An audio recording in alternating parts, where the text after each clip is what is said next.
If you enjoy anime, be sure to come on down for 31 days of anime over on Mystic Sage. Also follow our TikToks for daily Pokemon and anime content. Links for all of those will be below. It has been over 5 years since I have made a favorite Pokemon list. 2016 was the year our YouTube channel started to gain a lot of traction, and I can't believe how much progress it's made since then. Of course, over a 5-year period of time, my taste in Pokemon has definitely changed a bit. Especially now, because 2 generations of Pokemon have fully come out. It had been a long time since my favorite Pokemon list had been changed, because I kind of have nostalgia goggles on for a lot of Pokemon in generations 2 and 3. To me, those were Pokemon's golden designs. There are some mons, however, that have snuck through those cracks, however. You will see that my list has changed somewhat over the years, so I hope you look forward to it. One more thing before we begin though, I'll just go outright and say it. Umbreon is still my favorite Pokemon, and always will be.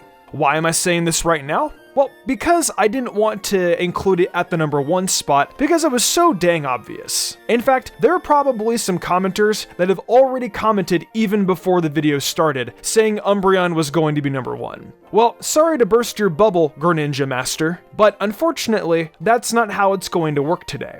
I will say the reasons I like Umbreon though, because that's a question I get very often. Umbreon is my favorite Pokemon because when I was a kid, my neighbor had one on her Game Boy Color. I remember I struggled my butt off to get one, but I never could in Generation 2. However, when I was finally competent enough, I got one after some help from friends. Umbreon's design to me just looks so sick, being a demon-like dog with golden rings. Those golden rings though, to me, have a deeper meaning. See, not everyone in their lives has happy times. Umbreon, being the dark Pokemon that it is, was the darkness I had. The rings on him led me to believe that even the darkest of things have a light at the end of the tunnel. I don't mean to come off as an edgy teenager, but that's honestly the number 1 reason why I like it. Anywho though, let's finally get to number 5 on the list.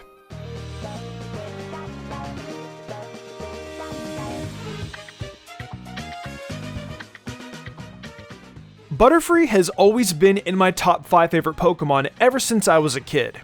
I think a lot of you know that I really liked Ash's Butterfree, and I wept my eyes out as a child when Ash let it go. There was a time when Butterfree was also a Caterpie, and it and Pikachu had that cute conversation under the moonlit sky. Caterpie dreamed of being able to fly, and it wanted Misty to stop hating it. Misty sucks anyway, Caterpie, you don't need to impress her. We all know Serena is the better protagonist anyway. Then, Butterfree fell in love with the pink Butterfree, and they were never to be seen again.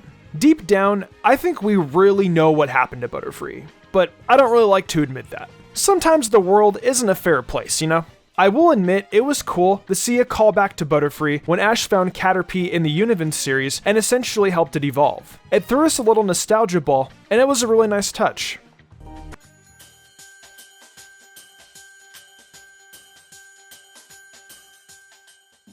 I love anything gory, spooky, and paranormal. There is a Pokemon that fits that bill perfectly, and it's Baynet. Baynet is the definition of spooky Pokemon. I mean, if you look at its design, it's based off of a cursed doll that wants to kill its owner for throwing it out. I get huge Chucky impressions whenever I see it, but other than the creepiness behind it, it's just adorable, and its Mega form also looked really clean when it came out. Honestly, I will say, all Baynet wants is a friend to treat it well. It's more so sad than anything as to why it got thrown out, so maybe kids should stop throwing their dolls away and maybe Baynet wouldn't be so pissed off. It does say in its Pokemon Ultra Moon entry that some say if it's treated well, it will turn back into a doll. So maybe do that and you can have a doll again, kids. Phoebe from the Hoenn Elite Four also uses a Baynet, and I have to say, she's one of my favorite Elite Four members for sure. The theme of her room looks dope and pretty dang spooky.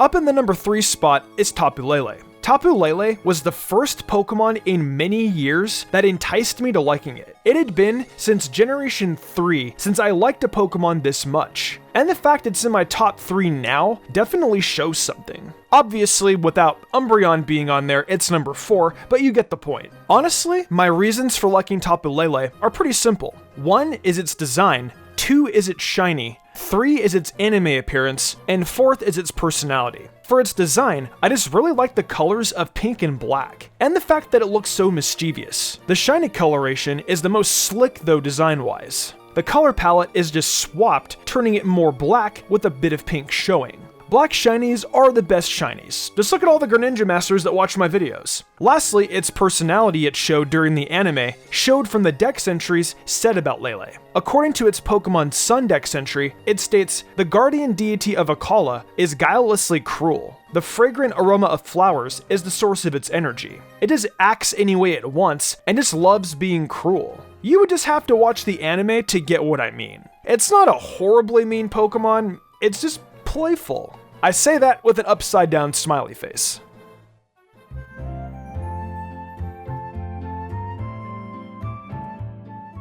So if we don't count Umbreon, Gardevoir is technically my 3rd favorite Pokemon. But here, it's in the penultimate spot. Gardevoir and I have a long history with one another, starting all the way back in Generation 3, where it was on my first Pokemon Ruby and Sapphire team. I spent hours on Route 102 looking for Ralts in the grass, and yet that sick kid got it within one encounter. I've always found it funny too that Wally could find a shiny Ralts, and he wouldn't even be able to use it. It would just disappear from his team completely. I kind of wish he would have been able to use the shiny though. Off that subject though, Gardevoir also made an appearance in one of my favorite Pokemon games of all time, being Pokemon Mystery Dungeon Blue and Red Rescue Team. I'm not going to spoil the story much for that game, but Gardevoir plays a huge role in that story. Essentially, she sacrificed her life to save her trainer. Gardevoir is dead in that game, and we see her visit the main protagonist in their dreams. She guides him with what they have to do, and we learn to love her as the story goes on. Gardevoir's shiny design is also one of the reasons I like it so much. I don't know what makes it so compelling, but that light blue just looks so clean. On top of that shiny is also its Mega Evolution. Its shiny Mega, to be exact, looks majestic. The blue plus the black dress it has on, that is by far Game Freak's best color scheme on a shiny. We need more Pokemon to look like that. Gardevoir's dex entries are also very compelling in saving their trainers' lives. It points in the direction about the bonds trainers and Pokemon should have. The black holes are also eerie, which is another reason why I like it so much.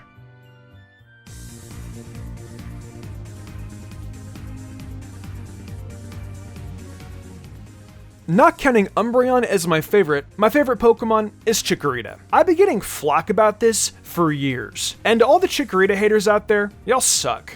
I feel I'm the only person who really loves Chikorita, despite its entire evolution being dog crap and competitive. As I've said millions of times in the past, the reason I like Chikorita is definitely because of Ash Ketchum's in the anime. It had the cutest crush on him when he captured it way early on in his Johto journey. It had a devious routine where it would kick Pikachu out of bed so she could cuddle with him. To be honest, Pikachu always gets the spotlight, so his ass can sleep on the floor for a change. No hate to Pikachu at all, it's just he's the mascot. Let the green baby grab the limelight. Eventually though, his Chikorita evolves into Bayleaf and would repeat the behavior. There was a time where Ass got upset at Bayleaf and she ran off. He eventually apologized to her and they made up, but Ass needs to be nicer to his Pokemon or I will blue skidoo, we can too, into the Pokemon anime and hit him upside the head. I wanted to do that as a kid pretty freaking bad. The main reason why I love Chikorita though is because while technically it isn't my first starter Pokemon,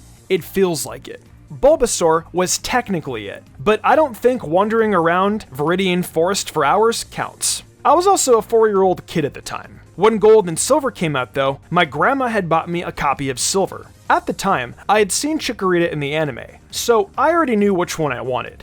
I used Chikorita and we beat the game together. That was back when times were simple, and I would even say that was when Pokemon was in its prime for games. But I digress. I miss the times of Gen 2.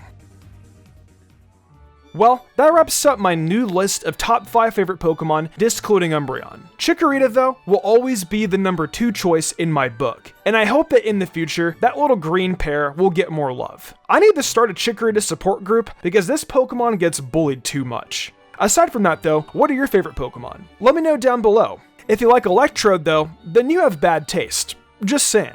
And also, if you like Torterra, you are a really good person. Torterra is not a bad choice. Hey, welcome to my new outro. A big thank you to everyone for watching the video. I want to give a huge thanks to my phenomenal team, and for the amazing art done each week by Danny the Demon. I couldn't do all this without them. If y'all enjoyed the video and want to see more content like this, be sure to leave a like, subscribe, and hit that notification bell. Be sure to leave a comment too, it really helps us out. I have a brand new TikTok for Mystic Umbreon, and I've got a goal to get the 10k followers over there. If we can hit that goal, I'm going to pick a random video suggested to me by you guys and do it. So go over there and leave a follow. Also over on Mystic Sage in the month of July, I'll be uploading one video a day. We've got content from My Hero, to Demon Slayer, to Black Clover. So come over to check it out. And also check out Mystic Sage on TikTok. Finally, I've got an Amazon store where we sell tons of Pokemon and anime products. I think I'm gonna wrap this up though. I'm Mystic Umbreon, and I'll see you next time with some more amazing Pokemon content.